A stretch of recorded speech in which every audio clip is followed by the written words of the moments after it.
সন্ন্যাসী উপগুপ্ত মথুরাপুরীর প্রাচীরের তলেই একদা ছিলেন সুপ্ত। নগরের দীপ নিভেছে পবনে, দুয়ার রুদ্র পৌর ভবনে, নিশীথের তারা শ্রাবণ গগনে, ঘন মেঘে অবলুপ্ত।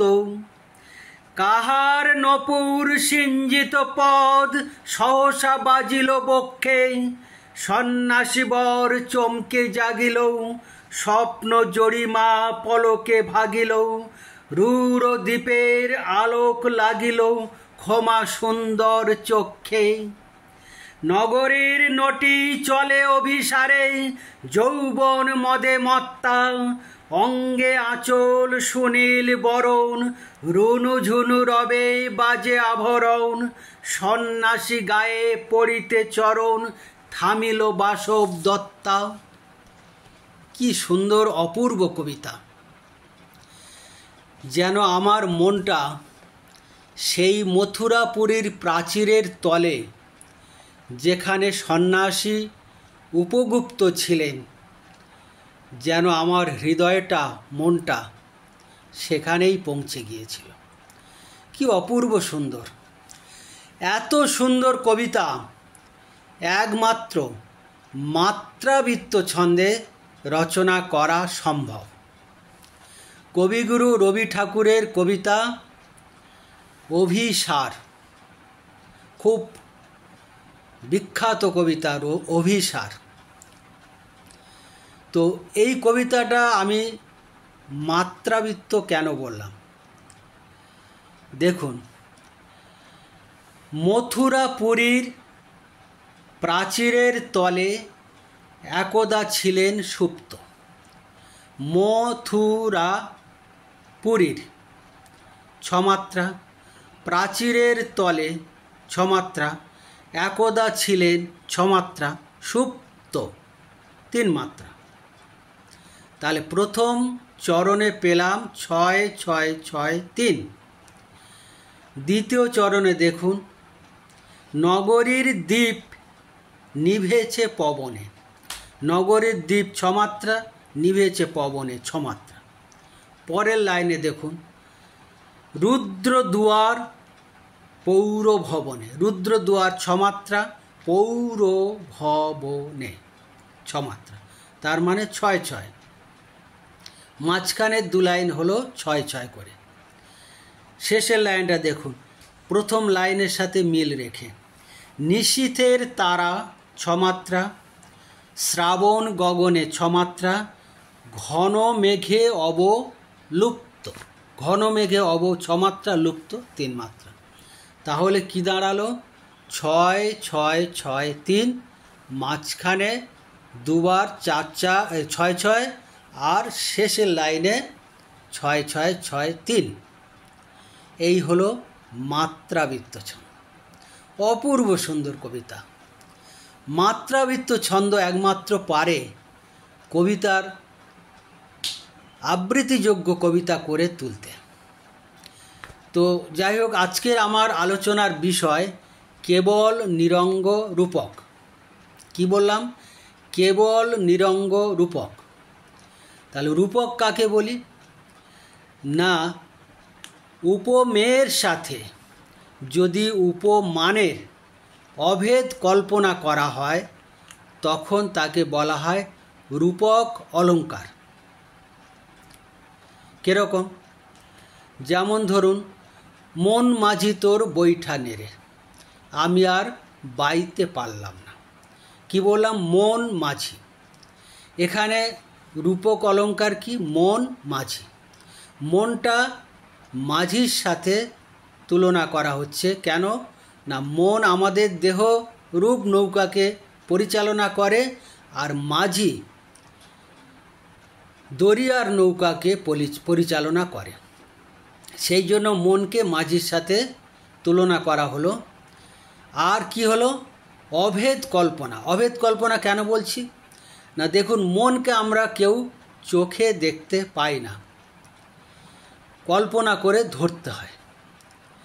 আর মাঝিকে আমরা চোখে দেখতে পাই।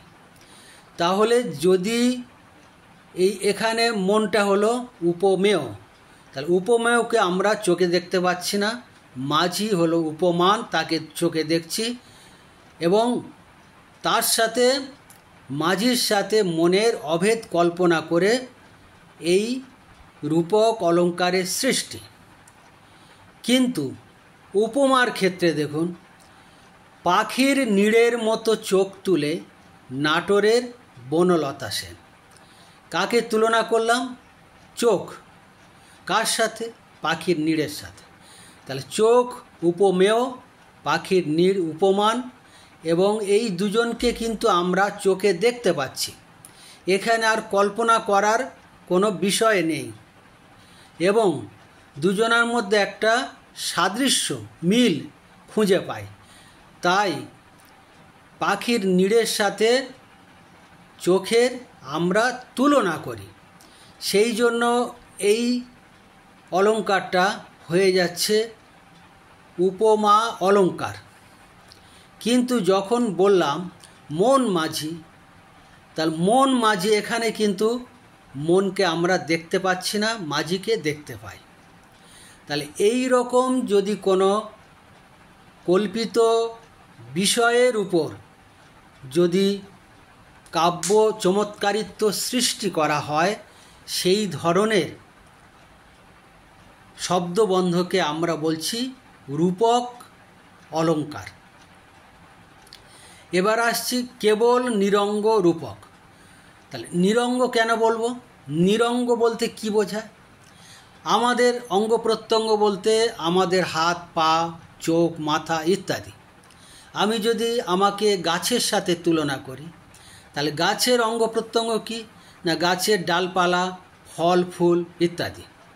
তাহলে আমার অঙ্গ প্রত্যঙ্গের সঙ্গে গাছের অঙ্গ প্রত্যঙ্গের যদি অভেদ কল্পিত হয়, তখন সেই যে রূপক অলঙ্কার সৃষ্টি হয়, তখন কিন্তু হয়ে যাবে সাঙ্গ রূপক, অর্থাৎ অঙ্গের সঙ্গে অঙ্গের অভেদ কল্পনা, মানুষের অঙ্গের সঙ্গে গাছের অঙ্গের অভেদ কল্পনা, তাই সাঙ্গ, স্ব অঙ্গ। আর যদি শুধু মানুষের সাথে শুধু গাছের অভেদ কল্পনা করে যদি কোনো অলঙ্কার সৃষ্টি করি, তাহলে সেটা হয় নিরঙ্গ রূপক। তো এই হলো নিরঙ্গ রূপক। তো আমি একটা উদাহরণ দিই, তাহলে নিরঙ্গ রূপকের আর একটু বিষয়ে ভালোভাবে বোঝা যাবে। যেমন মানব জমিন রইল পতিত, আবাদ করলে ফলতো সোনা। কি বললাম? মানব জমিন, মানুষের সাথে জমির অভেদ কল্পনা করা হচ্ছে। কেন করা হচ্ছে না? জমি আবাদ করলে সোনা ফলে, অর্থাৎ ফসল ফলে। জমিতে যদি পরিচর্যা করি, আবাদ করি, ফসল ফলে।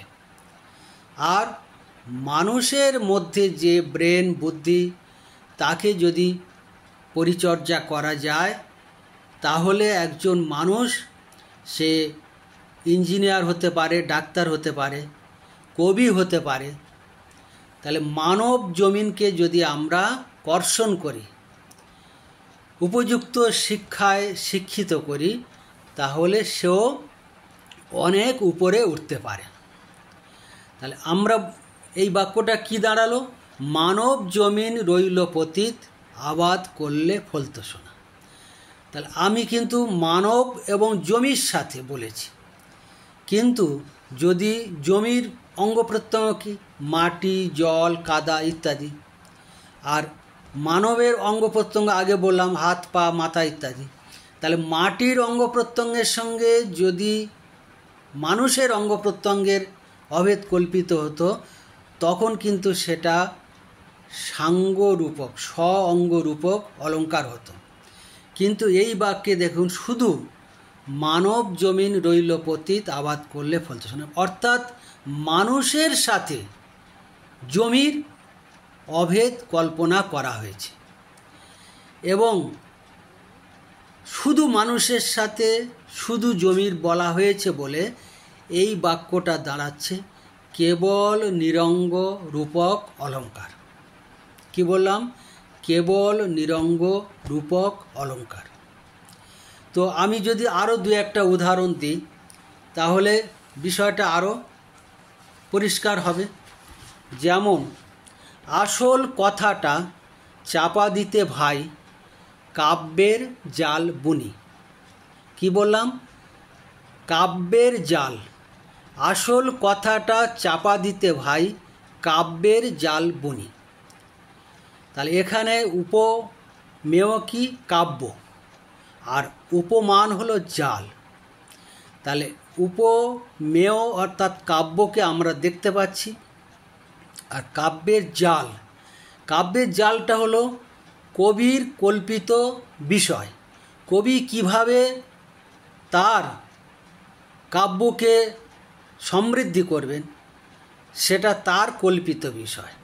তাই এই যে কাব্যের জাল, জাল কথাটা আমরা চোখে দেখতে পাচ্ছি না, এটা কল্পনার জিনিস। তাই এই হয়ে গেল কাব্যের জাল। এই শব্দবন্ধটা হলো নিরঙ্গ, কেবল নিরঙ্গ রূপক অলঙ্কার।